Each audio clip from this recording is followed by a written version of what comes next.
الله أكبر لله الحمد. السلام عليكم ورحمة الله وبركاته. أعوذ بالله السميع العليم من الشيطان الرجيم. بسم الله الرحمن الرحيم. بسم الله ما شاء الله لا يسوق الخير إلا الله. بسم الله ما شاء الله لا يخلق السوء إلا الله. بسم الله ما شاء الله ما كان من نعمة فمن الله. بسم الله ما شاء الله لا حول ولا قوة إلا بالله. بسم الله ولا استعانة إلا به. والحمد لله ولا ثناء إلا عليه.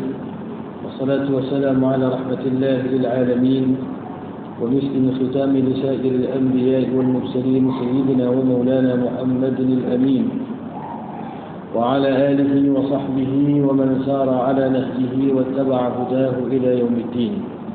أما بعد فإن أصدق الحديث كتاب الله وخير الهدي هدي محمد صلى الله عليه وسلم وشر الأمور محدثاتها وكل محدثة بدعة وكل بدعة ضلالة وكل ضلالة في النار. فنقول اللهم أجرنا من النار ونقول اللهم اجعلنا من الذين يستمعون القول فيتبعون أحسنه. اللهم اهدنا واهد بنا واجعلنا سببا وسبيلا لمن اهتدى واقدر لنا ولهذه الأمة المحمدية خيرة الخير حيث كان وأينما كانوا فإنك تقدر ونحن لا نقدر وإنك على كل شيء قدير. فأنت تعلم ونحن لا نعلم وإنك أنت علام الغيوب. اللهم اجعلنا من الذين إذا أحسنوا استبشروا وإذا أساءوا استغفروا. بشرنا بإحسانك في الدنيا رؤيا سيدنا محمد صلى الله عليه وسلم ووفي لنا بجودك يوم القيامة لقيا سيدنا محمد صلى الله عليه وسلم وارزقنا بعفوك يوم النشور شفاعة سيدنا محمد صلى الله عليه وسلم واجعلنا جميعا وللحاضرين والغائبين من صالح أمة سيدنا محمد صلى الله عليه وسلم. وصل اللهم يا ربنا صلاة جلال وسلم سلام جمال على حضرة حبيبك سيدنا محمد واكشف اللهم بنورك كما غشيته سحابة تجلياتك نظر إلى وجهك الكريم وبحقيقة الحقائق كلم مولاه العظيم الذي أعاده من كل سوء. اللهم فرج كربنا كما وعدت أمن يجيب المضطر إذا دعاه ويكشف السوء وعلى آله وصحبه آمين. اللهم آمين يا كريم. الحمد لله ثم الحمد لله والشكر لله. Pujian dan syukur kepada Allah Subhanahu wa taala dengan limpah kurniaan hidayah dan taufik daripada Allah. Pada malam ini Allah Subhanahu wa taala kurniakan kesempatan lagi sekali untuk kita berada bersama dalam majlis ini di tempat yang baik dan rumah Allah Subhanahu wa taala pada waktu yang mudah-mudahan diberkati di sisi Allah bersama dengan himpunan saudara dan saudara kita insya-Allah daripada kalangan para salihin. Mudah-mudahan insya-Allah beroleh segala kebaikan dan keberkatan yang dijanjikan oleh Allah Subhanahu wa taala. Jadi mudah-mudahan majlis yang seumpama ini termasuk daripada majlis zikir. Karena zikir itu bukan hanya dengan mengucapkan tasbih, tahmid, takbir dan sebagainya. Ya, itu zikir. Subhanallah itu zikir. Alhamdulillah itu zikir. Allahu Akbar itu zikir. La haula wa la quwwata illa billah itu zikir. Subhanallah wa bihamdihi subhanallahil azim astaghfirullah itu zikir. Itulah kata-kata zikir yang diajarkan oleh baginda Rasulullah sallallahu alaihi wasallam. Tapi semua perkara yang kita lakukan yang membawa kita ingat pada Allah, ingat akan tanggungjawab kita apa yang perlu kita lakukan menunaikan kita perintah Allah, itu juga termasuk daripada zikir. Jadi tadabbur, duduk dalam majlis ilmu, mendengar nasihat para ulama yang diabadikan dalam kitab yang kita baca dan kita dengar ini, mudah-mudahan juga termasuk daripada zikir. Jadi kalau seorang-seorang kita nak berzikir, ada orang yang duduk seorang-seorang pun berzikir. Tapi ghalib dan kebanyakan kita, kalau seorang-seorang ni payah, kita ada sendiri, melainkan bila beritu ramai-ramai, maka kita terikut sama dengan jamaah untuk kita berzikir. Dan kena ingat, di antara kelebihan zikir itu, seperti disebutkan, di antara perkara yang sangat disesali, hatta ahli surga. Atau orang yang dah masuk dalam surga, disebut yatahassaru ahli jannati min sa'atin tamurru bihim lam yadhkuru fiha Allah subhanahu atau kama qala alaihi salatu wassalam. Di antara menyesal, di antara perkara yang disesali oleh ahli surga, apa dia? Sa'atun, sa'atun tamurru bihim ataupun sa'atun yamurruna biha, iaitu waktu ketika mana di dunia mereka tidak berzikir kepada Allah Subhanahu wa taala. Jadi hadir kemudian ilmu juga sebahagian daripada zikir, insya-Allah. Mudah-mudahan kita diberkati di sisi Allah Subhanahu wa taala, insya-Allah. Baik, kita sambung kitab kita, iaitu Bisyaratul Amilin wa Nazaratul Ghafilin, yang telah dikarang oleh Tuan Guru kita Syekh Al-Allamah Syekh Ahmad bin Muhammad Zain bin Mustafa bin Muhammad Al-Qahtani rahmatullahi alaihi wa ridwanuhu, wa nafa'ana Allah bi'ulumihi wa bi'asrarihi wa bi'anwarihi wa bihi fid darain amin.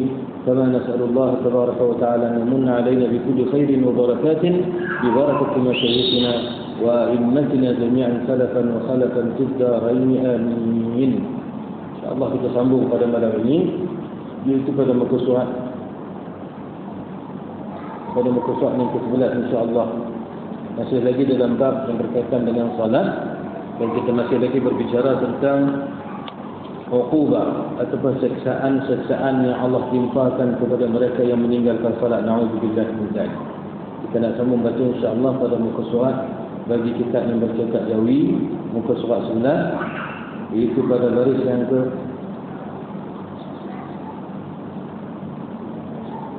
ke-10 daripada bawah. Kalau dalam kitab yang bercetak Rumi, itu pada muka surat 22 di baris yang atas sekali itu. Baris yang kedua daripada atas. Ada sambung sikit lagi yang ke-6. Yang ke-6 daripada seksaan yang Allah timpakan kepada mereka yang meninggalkan solat ketika mana di dunia. 6 yang Allah Ta'ala timpakan kepada mereka yang meninggalkan solat di dunia. Ada satu lagi kita tak yang ke-6 tu. Jadi dalam buku kitab Syafiq Rumi, tengok muka surat 22, baris yang kedua daripada atas. Iaitu pada katanya Syekhul Musannifu rahimahullah wa radiya anhu wa nafa'ana Allah bi'ulumihi fid darain amin. Dan keenam yakni keenam daripada seksaan yang Allah timpakan di dunia kepada mereka yang meninggalkan salat, tiada baginya habuan pada doa segala orang yang salihin. Tiada baginya habuan pada doa segala orang yang salihin, makna dia tidak beroleh keberkatan doa daripada orang yang salih. Kita ni dalam doa ni, paling tidak semua orang berdoa dia tak tinggal doa Rabbana atina fid dunya hasanah wa fil akhirati hasanah wa qina adzabannar. Maksud Rabbana atina, ya Allah ya Tuhan kami, atina fid dunya hasanah, kurniakanlah kepada kami. Kami itu semua, sama ada kita, keluarga kita dan seluruh kaum muslimin, mukminin. Sebab itu doa Rabbana atina itu dikekalkan dengan bacaan Rabbana atina walaupun kita sembahyang seorang-seorang. Kenapa? Karena menekalkan lafaz yang diambil daripada Al-Quran. Kerana doa itu doa yang maksud daripada Al-Quran. Bahkan termasuk daripada doa yang doa al-jami', doa jami'un, doa yang menghimpunkan segala kebaikan dunia dan akhirat. Apabila Rabbana atina fid dunya hasanah, ya Allah ya Tuhan kami, kurniakanlah kepada kami di dunia ini kebaikan, wa fil akhirati hasanatan, dan di akhirat nanti juga kebaikan, wa qina adzabannar, dan juga selamatkan kami, bebaskan kami, hindarkan kami, jauhkan kami daripada azab siksa api neraka. Rabbana, kita tak baca Rabbi atini, kita baca Rabbana atina juga. Maka masuk sekali lah kita, keluarga kita dan seluruh kaum muslimin. Termasuk doa juga hak kita baca Allahumma ighfir lana dzunubana wa liwalidayna ataupun wa liwalidina. Kedua doa ta'bir itu sah pada bahasa dan pada makna. Ikut apa? Ikut i'rab dan juga ikut maksudlah. Nah, baca walidina pun betul, walidayna pun betul juga. Masing-masing. Tak jadi pertikaian sangatlah yang tu. Wa liwalidayna warhamhuma kama rabbayana shighara. Kalau baca wali-walidina warhamhum kama rabbawna shighara. Rabbayana pun boleh baca, rabbawna pun boleh baca mengikut i'rab dan mengikut maksud yang dimaksudkan pada lafaz tersebut. Boleh baca. Dan hujung tu kan kita sebut wali jami'il muslimina wal muslimat wal mu'minina wal mu'minat. Itu doa yang dianjurkan untuk kita baca untuk siapa? Untuk kita, keluarga dan seluruh kaum muslim. Maka orang yang meninggalkan solat, di antara seksaan dan kehinaan yang Allah timpakan kepadanya, apa dia? iaitu dia tidak dapat bahagian, tiada baginya habuan, yakni bahagian pada doa segala orang salihin. Walaupun didoakan oleh jami'in muslimin dan muslimat, tetapi terhijab doa itu dengan sebab dia meninggalkan salat. Na'udzubillah min dzalik. Tapi kalau kita orang yang jaga salat 5 waktu khususnya yang dipanggil salatnya al-fara'id ataupun as-salawatul mafruḍah ataupun al-maktubah, sembahyang yang difardukan, yang 5 waktu itu, kalau kita jaga salat, di samping kita berdoa, kita juga mendapat bahagian doa daripada kaum muslimin, orang-orang salih. Apa yang didoakan oleh para salihin, maka Allah Ta'ala terima dan dikurniakan juga untuk kita. Tapi kalau kita tak solat ini memutuskan segala keberkatan. Sebab itu orang yang meninggalkan solat dia panggil apa? Ahlul bi'ad.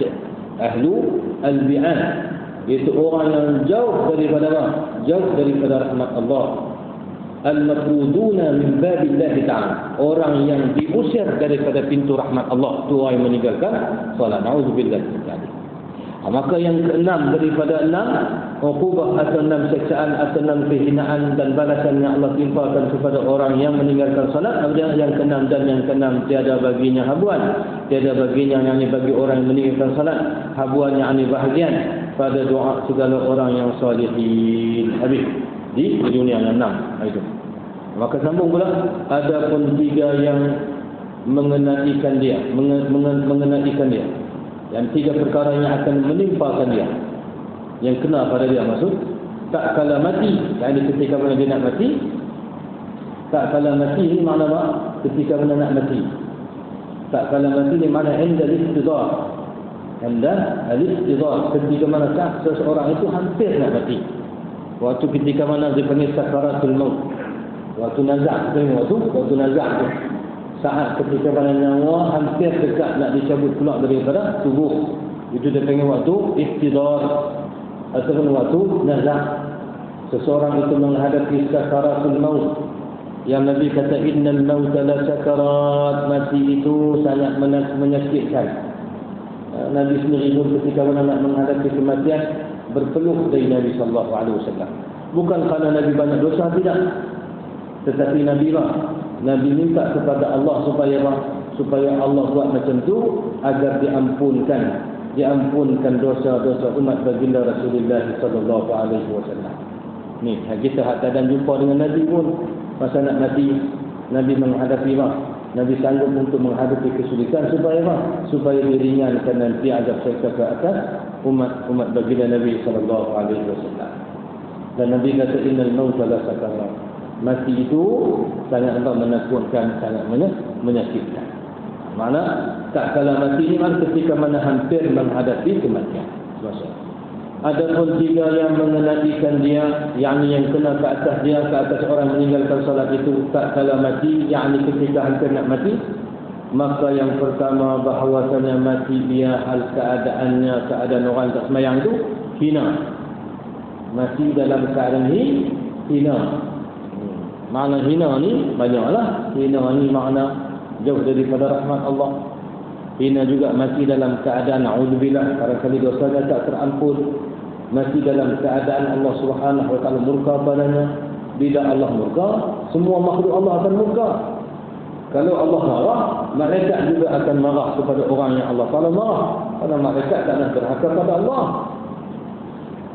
Maka mati seseorang dalam keadaan hina. Walaupun atas muka dunia orang panggil dia dengan panggilan hormat, orang jumpa tak mana pun tegur, tapi kalau dia tak sembahyang, mati dalam keadaan hina. Na'udzubillah min dzalik. Atas muka dunia ni, kalau gambarnya digantung di mana-mana tempat orang gantung gambar dia, ataupun jumpa tak mana pun orang tegur dan sebagainya, itu nak buat perumpamaan lah. Nak bangsa kalau orang itu mulia pada pandangan manusia, tapi kalau dia tidak mendirikan salat, di antara uqubah, siksaan dan balasan dia ditempuh ketika mana nak mati dalam keadaan hina. Mati hina ni termasuk daripada su'ul khatimah. Su'ul khatimah. Na'udzubillah min dzalik. Dan yang kedua daripada balasan kepada orang tak sembahyang ketika mana dekat nak mati, bahawasanya mati ia hal keadaannya lapar. Mati dalam keadaan lapar. Dan yang ketiga, mati ia hal keadaannya dahaga. dalam keadaan dahaga. Dan jikalau dituangkan dia akan segala air laut dunia sekalipun, niscaya tiada puas daripada dahaganya, yakni tidak menghilangkan akan dahaga. Dahaga tak tahu nak abang lah. Lapak kita faham mana lapak kan, macam mana perut berbunyi tak makan. Kita faham makna lapak tu. Dahaga pun kita tahu, kering rengkung, lapak ayah dan sebagainya kita tahu. So dahaga dan lapak itu perkara yang manusia erti dan faham secara tabi'i. Memang Allah Ta'ala cipta manusia ni, dia tahu lapak dan dia tahu makna dahaga tu. Dan orang hak mati ketika mana nak mati, yang dia tak semayang ketika mana nak mati, Allah puji dia ataupun Allah hinakan dia dengan lapak yang bersangatan dan juga dengan dahaga yang bersangatan. Lebih bahaya lagi pada waktu inilah dia apa? Dia akan mudah terpedaya dengan syaitan oleh lapak ni. Dia nampak macam-macam lah.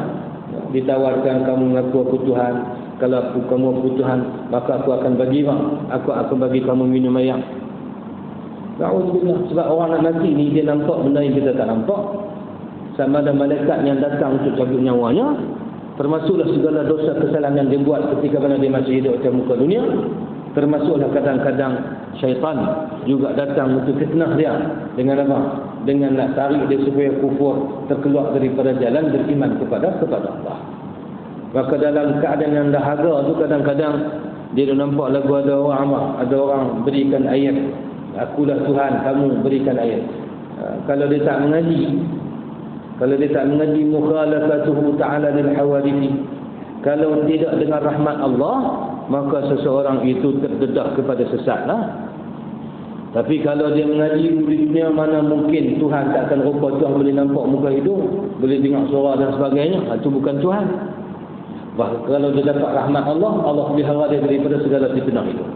Maka ketika keadaan ini, mati dalam keadaan hina, mati dalam keadaan bersangatan lapak, mati dalam keadaan bersangatan dahaga, mendedahkan dia kepada apa? Kepada fitnah sakaratul maut, yang menyebabkan kalau tak kena gaya dibimbangi, mati dia dalam keadaan kufur. Na'udzubillah min dzalik. Dibimbangi. Takut kita tak tahu, kita tak dihukum lah, tapi dibimbangi fitnah itu dalam keadaan lapang, barangkali main syaitan duk ganggu dia dan sebagainya, maka boleh rosak iman dengan sebab apa? Dengan sebab penyaksian akhirnya. Na'udzubillah min dzalik. Bahkan disifatkan bersangatan dahaga itu, disifatkan bahawasanya kalau dituangkan ayat laut satu dunia ni, kalau dilimpahkan ayat laut sekalipun, tidak akan apa? Tidak akan menghilangkan dahaga. Itu disebut, dan jikalau dituangkan dia akan segala ayat, kalau tuang pergi pada dia akan segala ayat laut di dunia sekalipun, nescaya tiada puas daripada dahaganya. Kenapa? Karena dahaga ni dia bukan dahaga tabi'i. Bukan dahaga pasal kita tak minum air kan. Kita daripada pagi jadi tak kena air ni, kemudian main mayang ni rasa kering lengkung tentu dia. Itu dahaga tabi'i kita manusia. Tapi dahaga ni bukan dahaga tabi'i. Dahaga ni sebahagian daripada uqubah dan azab siksa Allah Subhanahu wa taala. Maka kalau dahaga tabi'i ni kita dahaga, orang bagi segala ayat kita minum, rasa tegak, hilang dahaga. Tapi kalau dahaga tu siksaan daripada Allah, minum banyak manapun tetap akan rasa dahaga, kerana ia sebahagian daripada apa? Siksaan ataupun hukuman Allah kepada mereka yang meninggalkan salat. Nah, itu tiga uqubah ataupun tiga perkara yang akan ditempuh oleh seseorang yang meninggalkan salat ketika mana dia nak mati. Mati dalam keadaan hina, mati dalam keadaan kelaparan, mati dalam keadaan dahaga. Bahkan kalau dituangkan ayat laut ni, satu ayat laut seluruh dunia ni dituangkan padanya, tidak akan menghilangkan dahaganya, tak akan puas daripada dahaganya, yakni tidak hilang dia daripada dahaga itu. Dan adapun tiga yang mengenaikan dia siapa? Dia orang yang meninggalkan solat itu di dalam kuburnya. Tadi atas muka dunia, kemudian nak mati dalam kubur pun tak selesai lagi, bahkan kubur lebih dahsyat. Ya, kita dah sebut banyak kali dalam pertemuan kita yang lalu kan, kubur ni awal singgahan awal dipanggil awwalu manazil al-akhirah, tempat singgah pertama stesen akhirat. Pintu nak masuk akhirat tu kubur. Maka kubur ni siapa-siapa yang dia selamat di kubur, itu petanda nanti dia bangkit di mahsyar, dia akan menghadapi kemudahan. Tapi kalau kubur berguna balun tak sengaja, itu makna dia bangkit nanti daripada kubur, itu akan lebih dahsyat. Apa siksaan ataupun apa hukuman yang Allah benarkan kepada mereka dalam kubur, kepada orang tak pernah kubur? Maka katanya, dan ada pun 3 yang menunaikan dia, yakni orang yang tidak menunaikan salat dalam kuburnya, maka yang pertama dipicitkan oleh Allah Ta'ala atasnya.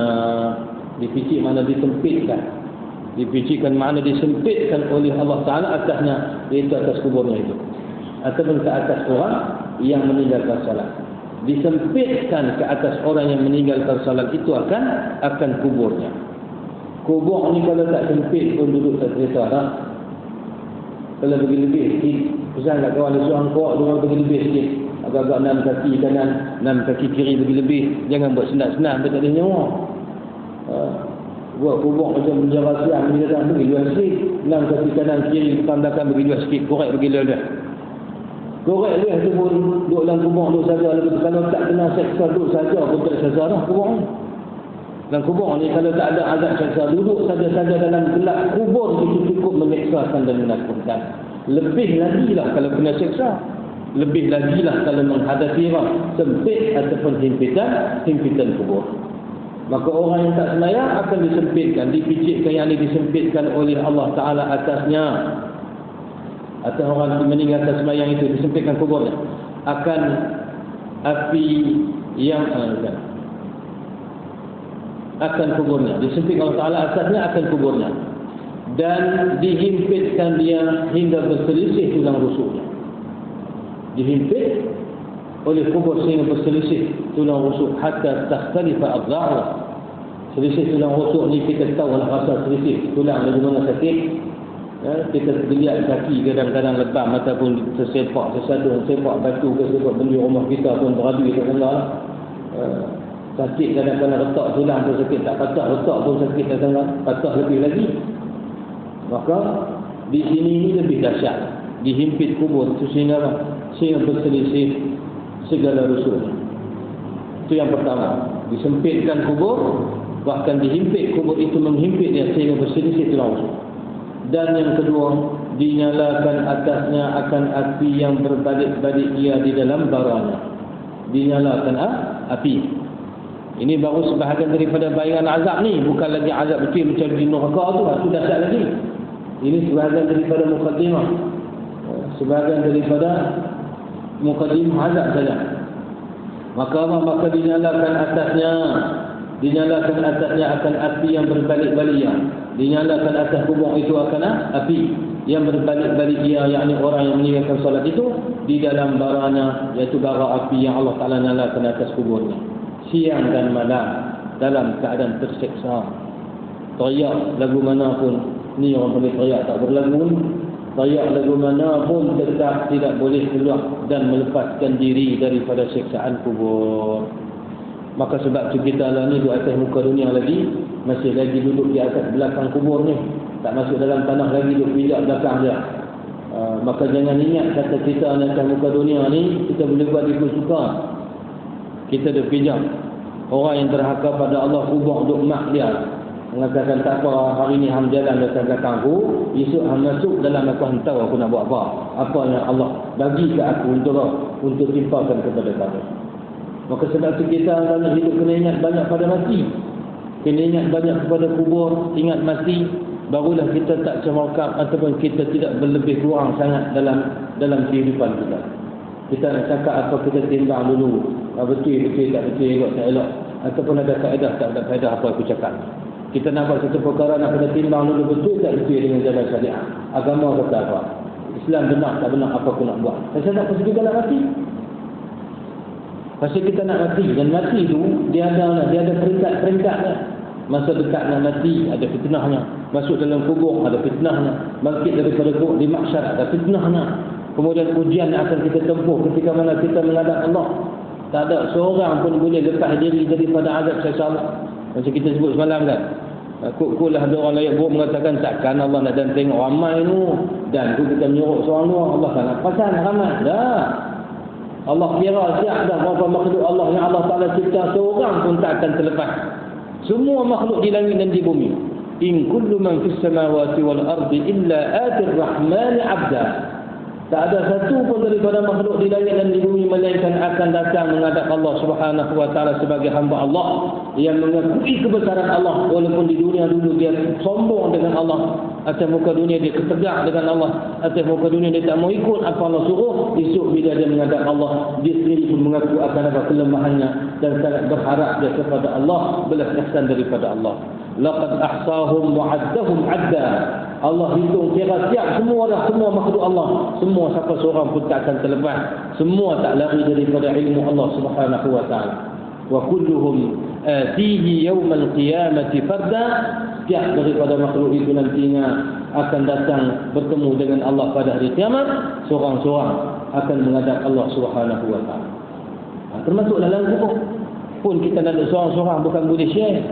Masing-masing akan menghadapi habuannya, walaupun kadang satu liang pisahkan antara papan liang. Buh satu liang tapi pisah antara kubur tu antara seorang dengan apa? Dengan papan kita kata kandar tu.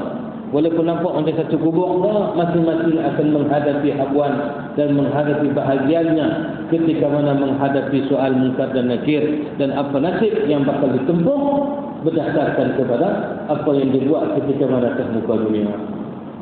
Maka orang yang tinggal semayang dihimpit dia dalam kubur, kemudian dinyalakan apa berbalik-balik dia, dibolak-balik berbalik-balik dia dalam bara api neraka, dalam bara api yang dinyalakan dalam kubur siang dan malam. Dan yang ketiga, dikerasi oleh Allah atasnya akan ular, yakni dikerasi Allah Taala menyeksanya. Diseksa, dikerasi mana diseksa oleh Allah Ta'ala atasnya, atas orang yang meninggalkan salat itu akan ular yang dinamakan dia As-Syuja'ul Aqra'. As-Syuja'ul Aqra'. Syuja'ul Aqra'. Apa makna Syuja'ul Aqra'? Kata Imam Al-Khattabi yang dikatakan sebab itu dinamakan As-Syuja'ul Aqra'. Kenapa? Kerana ular itu la sya'ra fi ra'si, yang tidak ada satu bulu pun atas kepalanya. Kerana sangat banyak bisanya. Ular yang menakutkan. Nanti dicontoh, disifatkan ular itu. Syuja' al-aqra', Thu'ban al-mukhif. Ular yang sangat menakutkan dan menggerunkan. Dinamakan al-aqra', kata para ulama, la sya'ra 'ala ra'sihi li kathrati summihi. Tidak ada apa? Tidak ada rambut ataupun bulu atas kepala ular itu. Kenapa? Kerana banyak bisa-bisa yang ada pada dia untuk menyiksa orang yang meninggalkan salat. Termasuk juga nanti di akhirat, orang yang diseksa oleh Syuja'ul Aqra', termasuk juga orang yang enggan membayar zakat, juga dia akan diseksa oleh Syuja'ul Aqra'. Kerana zakat dan salat ni antara dua perintah Allah dalam Quran, Allah tak sekali.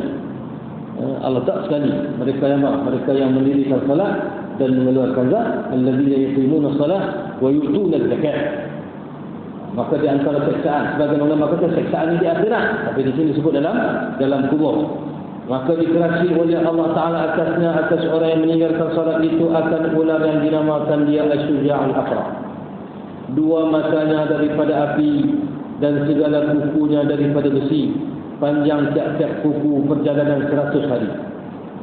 Nak ukur, bukan ukur kilometer ni, ukur. Cuba kita berjalan 1 hari sampai kat mana, contohnya 1 hari. Maka itulah digambarkan panjangnya kuku ular Syuja'ul Aqra'. Maka berkata ia, yakni ular itu berkata ia baginya, berkata ia ular itu baginya, bagi orang yang meninggalkan salat, akulah As-Syuja'ul Aqra', akulah As-Syuja'ul Aqra'. Dan suaranya seperti guruh yang bersih, kuat seperti bunyi guruh itu, menggerunkan, menggetarkan. Tapi ketak lagu mana pun tak boleh lah. Tak boleh lagi. Ular ni memang makhluk yang Allah Ta'ala cipta. Dia itu menakutkan. Bukan yang besar. Kecil pun menakutkan. Tambah kalau besar. Bisa lagi kalau besar. Bisa lagi kalau besar. Tengok dia pun sudah menyeksakan. Dan suaranya seperti buruk yang masih. Dan berkata ia baginya, berkata ular itu baginya, bagi orang yang meninggalkan salat, telah menyuruhkan daku Tuhanku, yakni Allah telah perintahkan kepadaku bahawa pukulkan dikau. Allah perintah aku untuk pukul kamu kerana menghilang engkau akan sembahyang subuh daripada subuh hingga zuhur. Oleh kerana kamu tak sembahyang subuh, maka Allah perintahkan aku untuk seksa kamu, untuk pukul kamu, ataupun untuk patuk kamu, untuk pukul kamu daripada sembahyang subuh sampai sembahyang zuhur. Dan aku pukulkan dikau kerana menghilang engkau, menghilang dengan makna meninggalkan engkau akan sembahyang zuhur daripada zuhur hingga asar. Dan aku pukulkan dikau kerana menghilang, yakni meninggalkan engkau akan sembahyang asar daripada asar hingga maghrib. Dan aku pukulkan dikau kerana menghilang engkau akan sembahyang maghrib daripada maghrib hingga isya. Dan aku pukulkan dikau kerana menghilang engkau akan sembahyang isya daripada isya hingga subuh. Tinggal satu sembahyang dipukul sampai pada waktu sembahyang yang satu lagi. Dan tiap-tiap memukul ia akan satu pukul, tiap-tiap sekali pula sepukul. Tenggelam manusia yang dipukulnya itu dalam 70 hasta. Tenggelam dalam bumi 70 hasta. Nah, abang kata apa? Nah, kalau dahsyat pukulannya dikenalkan sebagai siksa. Sekali pukul tenggelam 70 hasta, maka memasuk ia ulat itu akan kukunya di bawah bumi dan dikeluarkan dia, maka sentiasa ia di bawah pukulan itu hingga hari kiamat. Maka kami berlindung dengan Allah Ta'ala daripada azab kubur. Ini cerita yang waris dalam riwayat. Walaupun sebahagian hadis ni cerita tentang Syuja' al-Qara' ni contohnya yang berkaitan dengan kubur, hadisnya itu ada sebahagian hadis itu dhaif, tapi ada riwayat. Tapi siksaan kubur itu sabit dalam Al-Quran tersebut, dalam hadis yang sahih pun banyak sebut tentang adanya siksaan kubur. Jadi kalau begitulah keadaannya, maka patut kita tinggal salat ataupun patut kita jaga salat. Orang yang dia baca dengan hati walaupun tak nampak apa dalam kubur, tapi imannya membenarkan, nampak akan kedahsyatan. Dia tak nampak ulang Syuja' al-Qara', tapi dia nampak akan kegerunan, ketakutan dan kedahsyatan azab siksa kubur, maka sebab tu dia tak tinggal sembahyang. Sebab itu ada orang kalau dia tahu, merangkak pun dia sembahyang, tidur pun dia sembahyang. Kalau dia buat apa, dia tak akan pergi sembahyang. Sibuk lagu mana pun dia akan curi masa untuk sembahyang. Kalau tak ada nasah darat atas kenderaan pun dia sembahyang. Kalau tak ada Nabi wuduk, waktu dah sempit dah, tak ada nak buat kalau satu kehuzuran, dia sembahyang juga hormat waktu. Kenapa? Kerana dia tak akan biarkan waktu itu berlalu tanpa dia menunaikan kefarduan yang Allah Ta'ala perintahkan. Itu dia qada balik. Tapi kalau sampai tak ada apa, sihat, tak ada sakit apa, tak sembahyang, tak ada keadaan apa pun tak sembahyang, saja tak mau segan tak sembahyang. Ini orang yang macam ni mudah-mudahan kita doakan Allah bagi petunjuk pada dia lah. Bukanlah makna kita laknat dia, bukan. Tapi nak agak kata dahsyat seksa orang yang meninggalkan salat ini. Maka di hujung itu disebut apa? Disebut kami berlindung daripada azab siksa kubur. Maka kami berlindung dengan Allah Ta'ala daripada azab kubur. Kena minta ke Allah. Kita dah bacakan kalau masih ingat dalam bulan yang lalu, minggu lepas, yang bulan lepas kita cerita tentang satu hari Nabi naik atas Baghlah, atas keldai Nabi. Nabi lalu ke perkampungan ataupun kawasan perkuburan Bani Najjar. Lalu ketika mana keldai itu sampai dekat kubur, tiba-tiba keldai itu duduk dalam keadaan apa? Kelumpuk macam itu, seakan-akan hampir Nabi jatuh daripada keldai. Ketika mana lintas satu kawasan perkuburan. Lalu tanya Nabi, kamu tahu tak kubur yang ada tani kubur siapa? Seorang sahabat kata, ana ya Rasulullah, saya tahu kubur siapa. Nabi tanya, mata matu, bila mereka ni meninggal? Mati bila? Di bumi bila? Dan kata sahabat tadi, mereka ni adalah orang yang mati ketika mana? Sebelum Islam. Mereka mati dalam keadaan syirik.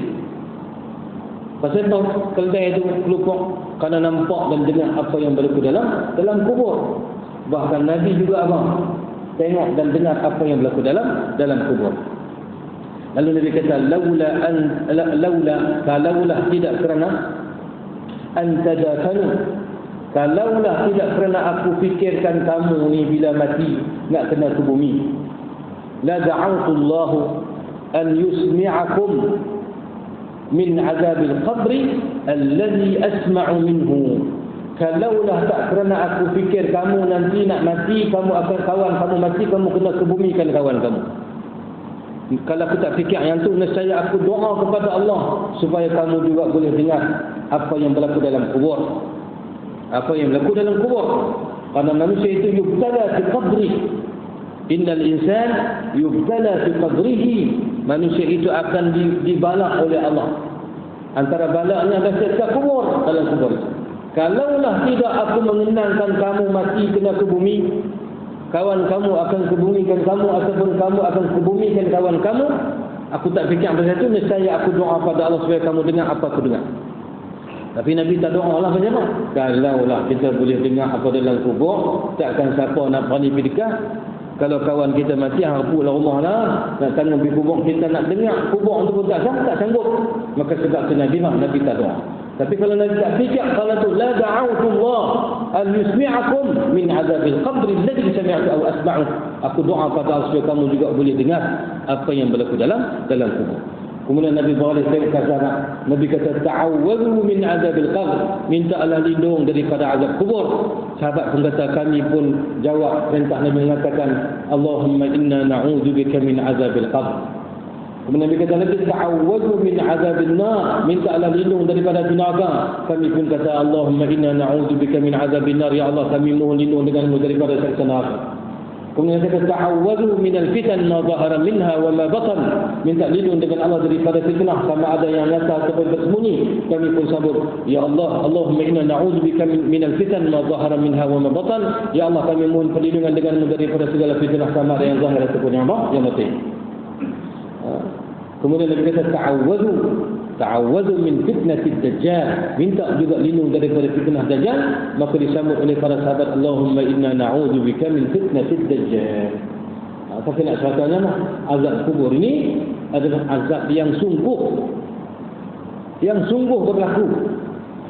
Cuma Allah Ta'ala bimbingkan pandangan kita ataupun indera kita daripada melihat apa yang berlaku dalam kubur sebagai ujian.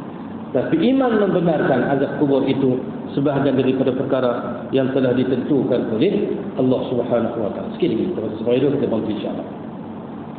Kemudian ada pun 3 yang mengenaikan orang yang meninggalkan sembahyang pada hari kiamat itu. Maka yang pertama, mengerasi Allah Taala akan mereka yang menarikkan dia kepada neraka jahanam di atas mukanya. Di akhirat, tadi selesai dalam kubur. Di akhirat, apa yang akan dihadapi oleh orang meninggalkan sembahyang, itu nanti dia akan diseret oleh malaikat untuk dihumban masuk dalam neraka Allah dalam keadaan mukanya tertiarap ke bawah. Dan yang kedua, menilik Allah Ta'ala kepadanya dengan mata murka. Mata ni bukan Allah, mata lagu kita ni.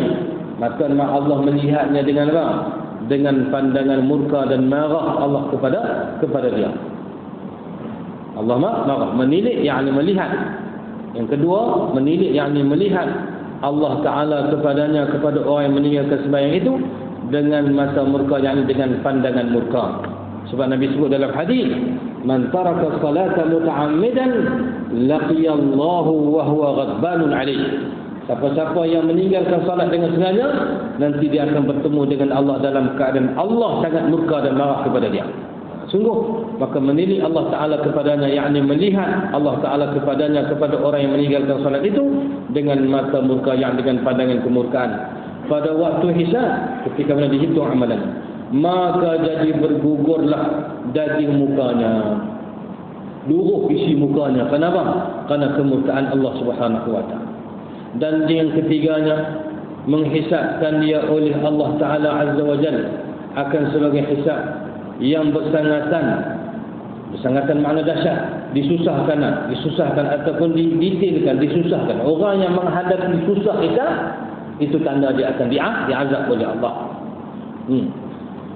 Macam yang baginda Nabi sallallahu alaihi wasallam beritahu dekat Sayyidatina Aisyah radhiyallahu taala, siapa-siapa yang dibicarakan, nuqisha, siapa-siapa dibicarakan, kalau dipanjangkan perbicaraannya, itu tanda dia akan menghadapi azab siksa. Maka orang yang tak sembahyang ni, Allah Ta'ala akan susahkan dia ketika mana hisab. Allah akan susah. Dan yang ketiga tadi kan, menghisapkan dia oleh Allah Ta'ala Azza wa Jalla, yang menghitung amalannya akan sebagai hisap yang bersangatan, yang susah, tiada atasnya daripada pertambahan pada masa yang panjang, dan menyuruh Allah Ta'ala Azza wa Jalla dengan dia kepada api neraka dan sejahat-jahat tempat ketetapan. Tak ada tangguh-tangguh lah. Terus dia akan dihumban masuk dalam neraka Allah, dan neraka itu sebuah apa? Tempat sejahat-jahat tempat. Sa'at wa innaha sa'at mustaqarran wa muqama. Tu Quran sebut kan, disifatkan neraka itu kan, innaha, sesungguhnya neraka Jahannam itu sa'at mustaqarran wa muqama, seburuk-buruk tempat duduk dan tempat tinggal adalah neraka. Maka sebab itu antara doa yang Allah ajak dalam Quran apa? Rabbana srif 'anna 'adzab jahannam inna 'adzabaha kana gharama innaha sa'at mustaqarran wa muqama. Disebut dalam surah Al-Furqan. Rabbana, wahai Tuhan kami, isrif 'anna, lindungilah kami, palingkan kami, jauhkan kami, min 'adzab jahannam, daripada azab neraka jahannam. Inna 'adzabaha kana gharama, kerana azab neraka jahannam itu adalah azab yang melazimi. Orang yang diseksa dia tak akan mampu melepaskan diri daripada azab syaitan neraka Allah. Innaha, sesungguhnya neraka itu sa'at mustaqarran wa muqama, seburuk-buruk tempat tinggal dan seburuk-buruk tempat untuk kita mendiami di dalamnya. Maka kita mohon kepada Allah, mudah-mudahan Allah selamatkan kita daripada siksaan api neraka. Dan bersabda Rasulullah sallallahu alaihi wasallam, wallahu subhanahu wa ta'ala a'lam. Kita kata insya-Allah kita jumpa pula lagi akan datang bismillah. Sallallahu alaihi wasallam Muhammadin wa ala alihi wa sahbihi wa baraka wasallam. Allahumma innana nahmaduka ala kulli hal wa na'udzu bika min hal ahli an-nar. Allahumma anfa'na bima 'allamtana wa 'allimna ma yanfa'una wa zidna 'ilma ya rabbal alamin. Wahdina kullana ila sawa'is sabil. إنك نعم المولى ونعم المجيب، لا حول ولا قوة إلا بك. اللهم اجعلنا جميعا ومن ذرياتنا من مقيم الصلاة. ربنا وتقبل الدعاء. اللهم اجعلنا من المحافظين عليها يا رب العالمين.